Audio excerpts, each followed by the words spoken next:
On the night of your cataract surgery, you're going to be given a shield, and this shield is to be slept with. You're going to put it over your surgical eye so that while you're sleeping, you don't accidentally rub your eye. You need a barrier between your hand and your eye.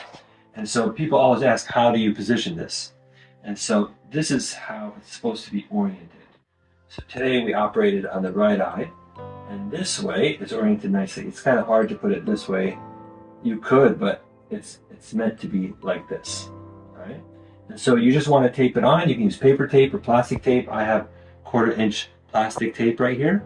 And so if we want, we can have someone hold it, or you can hold it. Or what I'm going to do is I'm going to see where it's going to go, and I'm going to put one piece of tape across the top here. So I'm going to rip off a piece of plastic tape, put it across the top like that.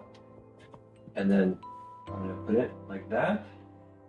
Sticks nicely to the skin, just like that. See, it holds it in place. And now I could either put another piece of tape here.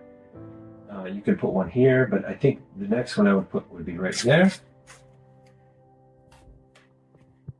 And just like that. Now it holds pretty sturdy. If you're worried about the shield moving at night, you can put one more piece of tape right here, but not necessary. But this is going to be very sturdy, so you can sleep comfortably all night, and it's clear so you can see through it. But that's how you put on the eye shield. Perfect.